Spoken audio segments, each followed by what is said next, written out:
السلام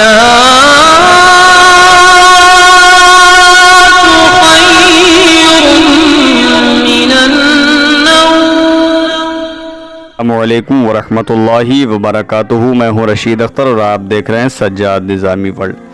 دوستو، آپ بہت پیارے پیارے معجزات، بہت پیارے پیارے واقعات اس وقت میرے چینل پہ آپ سن رہے ہیں۔ آج بھی کچھ اسی طریقے کا واقعہ ہے جو تبلیغ اسلام کرنے والا ایک بھیڑیا، یعنی جنگل کا ایک جانور تبلیغ اسلام کر رہا ہے، میرے نبی کی شان بیان کر رہا ہے، ٹھیک ہے، اور وہ کس طریقے سے مسلمان ہوتا ہے وہ چرواہا، آپ اس واقعے میں سننے والے ہیں۔ میرے نبی کی شان و عظمت سنیں گے، میرے نبی کا پیارا معجزہ آپ سماعت فرمائیں گے۔ میں یہاں سے شروع کرتا ہوں، اس سے پہلے تھوڑی سی میری آپ سے گزارش ہے، چینل پر میں نئے، چینل کو سبسکرائب کرنے کے بعد بیل آئیکن کو آن کر لیں، ویڈیو کو لائک کریں، جتنا ہو سکے میرے نبی کی شان و عظمت زیادہ سے زیادہ شیئر کریں۔ آئیے یہاں سے ہم شروع کرتے ہیں۔ بسم اللہ الرحمن الرحیم۔ تبلیغ اسلام کرنے والا ایک بھیڑیا۔ حضرت ابو ہریرہ رضی اللہ تعالی عنہ فرماتے ہیں کہ ایک بھیڑیے نے ایک بکری کو پکڑ لیا، یعنی ایک بھیڑیے نے ایک بکری کو پکڑ لیا، لیکن بکریوں کے چرواہے نے بھیڑیے پر حملہ کر کے اس سے بکری کو چھین لیا۔ بھیڑیا بھاگ کر ایک ٹیلے پر بیٹھ گیا اور کہنے لگا کہ اے چرواہے، اللہ تعالیٰ نے مجھ کو رزق دیا تھا مگر تو نے اس کو مجھ سے چھین لیا۔ چرواہے نے یہ سن کر کہا کہ خدا کی قسم، میں نے آج سے زیادہ کبھی کوئی حیرت انگیز اور تعجب خیز منظر نہیں دیکھا کہ ایک بھیڑیا عربی زبان میں مجھ سے کلام کرتا ہے۔ بھیڑیا کہنے لگا کہ اے چرواہے، اس سے کہیں زیادہ عجیب بات تو یہ ہے کہ تو یہاں بکریاں چرا رہا ہے اور تو اس نبی کو چھوڑے اور ان سے منہ موڑے ہوئے بیٹھا ہے جن سے زیادہ بزرگ اور بلند مرتبہ کوئی نبی نہیں آیا۔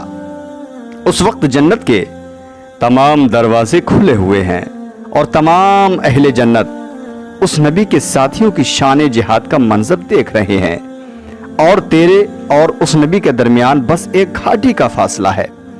کاش تو بھی اس نبی کی خدمت میں حاضر ہو کر اللہ کے لشکروں کا ایک سپاہی بن جاتا۔ اللہ اکبر۔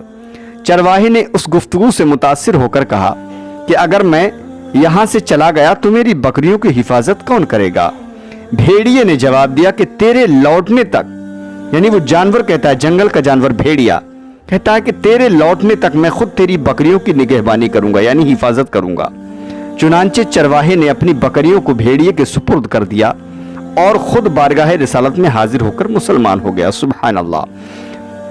اور واقعی بھیڑیے کے کہنے کے مطابق اس نے نبی صلی اللہ علیہ وسلم کے اصحاب کو جہاد میں مصروف پایا۔ پھر چرواہے نے بھیڑیے کے کلام کا حضور صلی اللہ علیہ وسلم سے تذکرہ کیا تو آپ نے فرمایا کہ تم جاؤ، تم اپنی سب بکریوں کو زندہ و سلامت پاؤ گے۔ چنانچہ چرواہا جب لوٹا تو یہ منظر دیکھ کر حیران رہ گیا کہ بھیڑیا اس کی بکریوں کی حفاظت کر رہا ہے، سبحان اللہ، اور اس کی کوئی بکری بھی ضائع نہیں ہوئی ہے۔ چرواہے نے خوش ہو کر بھیڑیے کے لیے ایک بکری ذبح کر کے پیش کر دی اور بھیڑیا اس کو کھا کر چل دیا ہے۔ تو دوستو، یہ میرے آقا کی شان ہے۔ آگے ملاحظہ فرمائیں، اعلان ایمان کرنے والی گو، ٹھیک ہے، ایک جانور ہے گو، جس کو گو کہتے ہیں، اس کا یہ واقعہ سرکار کی بارگاہ میں پیش کر رہا ہوں، ملاحظہ کریں۔ حضرت عبداللہ بن عمر رضی اللہ عنہما سے روایت ہے کہ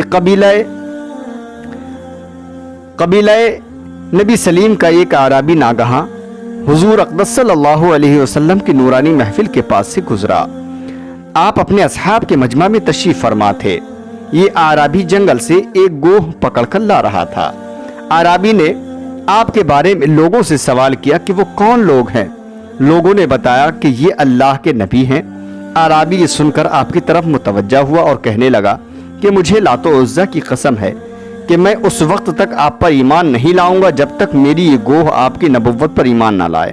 یعنی جنگل کا جانور ہے نا جو پکڑ کے لایا تھا، وہ عربی کہتا ہے میں جب تک آپ پر ایمان نہیں لاؤں گا جب تک یہ جس کو میں پکڑ کے لایا ہوں یہ گوہ آپ کی نبوت پر ایمان نہیں لائے گی۔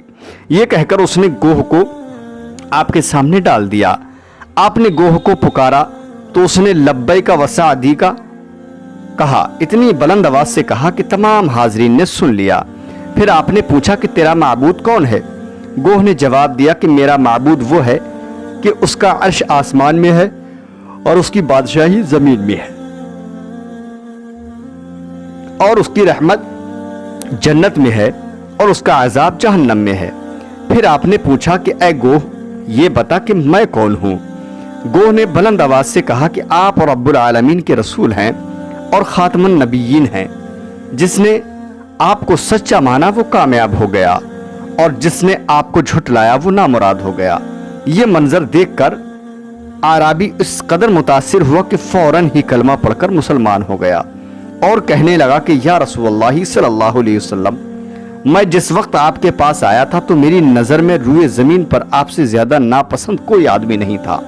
یہ یعنی وہ اعرابی کہتا ہے کہ جب میں آپ کے پاس آیا تھا تو آپ سے زیادہ دشمن میری نظر میں کوئی بھی نہیں تھا، یعنی میں آپ کو بالکل پسند نہیں کرتا تھا، لیکن اس وقت میرا حال یہ ہے کہ آپ میرے نزدیک میری اولاد بلکہ میری جان سے بھی زیادہ پیارے ہو گئے ہیں۔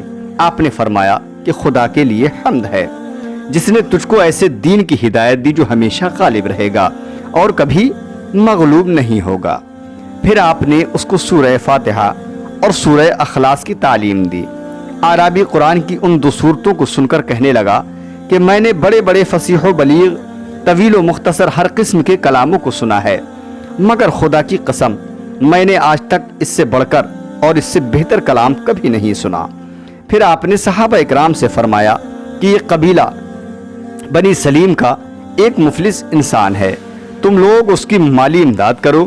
یہ سن کر بہت سے لوگوں نے اس کو بہت کچھ دیا، یہاں تک کہ حضرت عبد الرحمن بن عوف نے اس کو 10 گابھن اونٹنیاں دیں۔ یہ اعرابی تمام مال و سامان کو ساتھ لے کر جب اپنے گھر کی طرف چلا تو راستے میں دیکھا کہ اس کی قوم بنی سلیم کے 1000 سوار نیزہ اور تلوار لیے چلے آ رہے ہیں۔ اس نے پوچھا کہ تم لوگ کہاں کے لیے اور کس ارادہ سے چلے ہو؟ سواروں نے جواب دیا کہ ہم لوگ اس شخص سے لڑنے کے لیے جا رہے ہیں جو یہ گمان کرتا ہے کہ وہ نبی ہے اور ہمارے دیوتاؤں کو برا بھلا کہتا ہے۔ یہ سن کر اعرابی نے بلند آواز سے کلمہ پڑھا اور اپنا سارا واقعہ ان سواروں سے بیان کیا۔ ان سواروں نے جب اعرابی کی زبان سے اس کا ایمان افروز بیان سنا تو سب نے لا الہ الا اللہ محمد رسول اللہ صلی اللہ علیہ وسلم پڑھا۔ پھر سب کے سب بارگاہ نبوت میں حاضر ہو گئے۔ سبحان اللہ، یہ ہے میرے آقا کی شان۔ تو حضور انور صلی اللہ علیہ وسلم اس قدر تیزی کے ساتھ ان لوگوں کے استقبال کے لیے کھڑے ہوئے ہیں کہ آپ کی چادر آپ کے جسم اطہر سے گر پڑی، اور یہ لوگ کلمہ پڑھتے ہوئے اپنی اپنی سواریوں سے اتر پڑے اور عرض کیا کہ یا رسول اللہ صلی اللہ علیہ وسلم، آپ ہمیں جو حکم دیں گے ہم آپ کے ہر حکم کی فرما برداری کریں گے۔ آپ نے ارشاد فرمایا کہ تم لوگ حضرت خالد بن ولید کے جھنڈے کے نیچے جہاد کرتے رہو۔ حضرت عبداللہ بن عمر رضی اللہ عنہما کا بیان ہے کہ حضور صلی اللہ علیہ وسلم کے زمانے میں بنی سلیم کے سوا کوئی قبیلہ بھی ایسا نہیں تھا جس کے 1000 آدمی بایک وقت مسلمان ہوئے ہوں۔ اس حدیث کو طبرانی بہقی و حاکم و ابن عدی جیسے بڑے بڑے محدثین نے روایت کیا ہے۔ آگے ملاحظہ فرماتے ہیں، اس قسم کے سینکڑوں معجزات میں سے یہ چند واقعات اس بات کی صورت سے زیادہ روشن دلیلیں ہیں کہ روئے زمین کی تمام حیوانات حضور اکرم صلی اللہ علیہ وسلم کو جانتے اور پہچانتے اور مانتے ہیں کہ آپ نبی آخر الزماں اور خاتم پیغمبراں ہیں۔ یہ سب کے سب آپ کی مدح و ثنا کے خطیب اور آپ کی مقدس دعوت اسلام کے نقیب ہیں، اور یہ سب آپ کے امرو نہیں کی حکمرانی اور آپ کے اقتدار و تصرفات کی سلطانی کو تسلیم کرتے ہوئے آپ کے ہر فرمان کو اپنے لیے واجب الایمان اور لازم العمل سمجھتے ہیں، اور آپ کے اعزاز و اکرام اور آپ کی تعظیم و احترام کو اپنے لیے سرمایہ حیات تصور کرتے ہیں۔